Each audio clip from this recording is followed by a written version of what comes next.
So it's actually my last day here in Washington, D.C. Down to the last few hours I have on the ground, and it is 25 degrees, which is, honest to God, it feels like I'm back home already. And as you can see, I got here, well, pretty early in the mornings.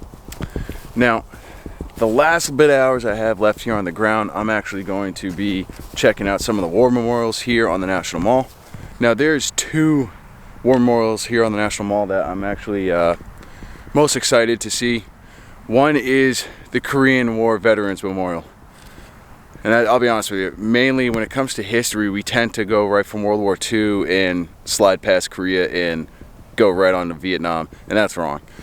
So today I'm excited to check that one out, especially the way it's represented is very unique and I have to admit very touching, so I'm excited to see that. And then the second one is the Vietnam War Veterans Memorial, or the wall, mainly because I have a weird affinity to the Vietnam War, which is, I guess that's something, I mean, that'll probably be addressed later on in a later series, I'm hoping. Seriously, I can't believe how freaking cold it is here. It's pretty bonkers, but we're gonna have a killer sunrise view, I will say that. That's something. Alright, now the Korean War would go on for 3 years, and a little more than 54,000 Americans would end up losing their lives in the conflicts. And even more than a little bit more than 100,000 would be wounded. So at the Korean War Memorial here, there are 19 soldier statues, and each statue represents a different branch, except for there are 14 Army, 3 Marines, 1 Navy, and 1 Air Force. Ponchos that the statues are wearing in the memorial look like they're being blown around by wind, and that is to represent Korea's cold winds.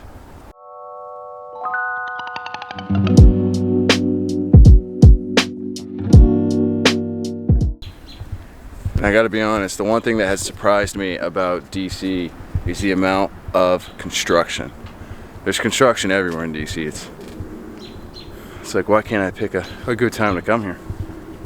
One of the really nice things that they did with this memorial is just how the way they show the soldiers is that they're, out on patrol, and this is their patrol formation. And as you can see, everyone's looking and covering their sector. And then one of the things they have here going on this granite wall here is, see if we can get close enough, is they have all these faces of these soldiers, these men who fought during Korea. I wonder if he's supposed to be the Air Force one. He's got the radio. Could be wrong on that. Also, one of the things that kind of ties into everything is that if you haven't seen my Arlington National Cemetery episode where we visit the grave of Albert Blythe, who was an original member of the Band of Brothers, and during World War II, he did not die in 1947 like the series claimed, and he actually served in Korea. So this memorial is also to him as well. I have to admit, I really do like what they did here on this granite wall. What they do with this granite wall, I mean, it puts a face on, really, I hate to say it, but kind of a slightly forgotten conflict in our nation's history. But yeah, definitely a must stop whenever it is that you come here. And this guy has, he's carrying the BAR.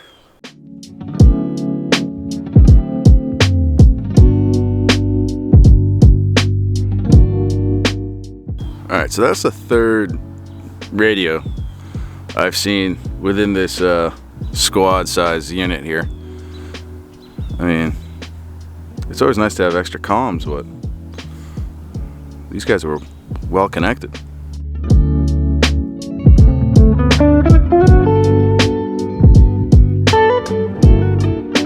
Alright, believe it or not, this was actually the second memorial that was dedicated to the Vietnam War. And as you can see, all 3 soldiers here are of different ethnicities to represent the collective burden that these ethnicities carried during Vietnam and the years that followed.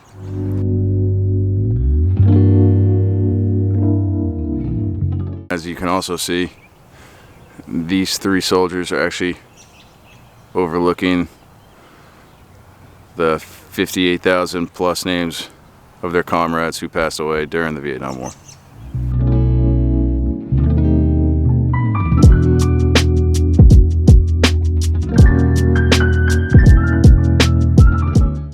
So this monument here has the 58,318 names of the American soldiers who died during the Vietnam War.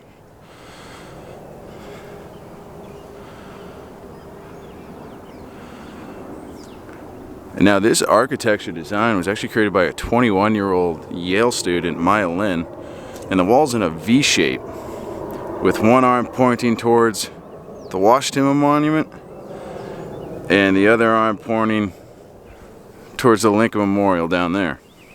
And now it's going to be hard to see, but the names that are declared KIA have these little diamonds on the end of them. Now the names that are up here that have a cross next to their name means that they were declared MIA, missing in action. And the ones that have a diamond that goes around the cross means that they were missing in action and later found and declared killed in action.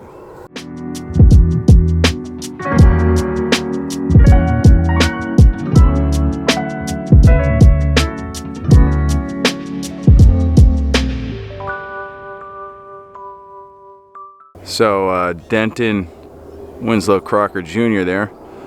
If you haven't seen my Arlington episode, he is one of the graves that we feature, and his story is tragic and powerful and amazingly human. So make sure you go check that out. So I'm not gonna hide it. This memorial definitely gets you in the touchy-feelies.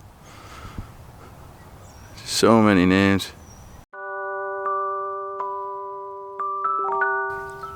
So Carlos J. Lozada was a Medal of Honor winner for, well, his story will come later.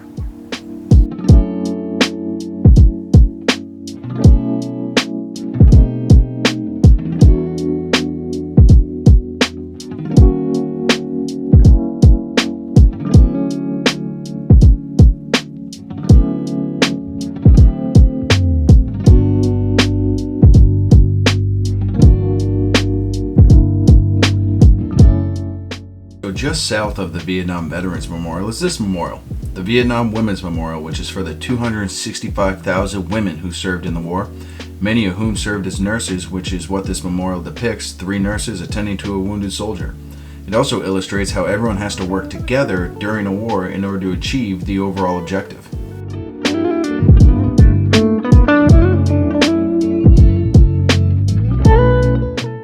I hope you enjoyed this episode of Running Down History. Remember to hit the like button and subscribe. And I will see you all next week at the same time, same day, same channel.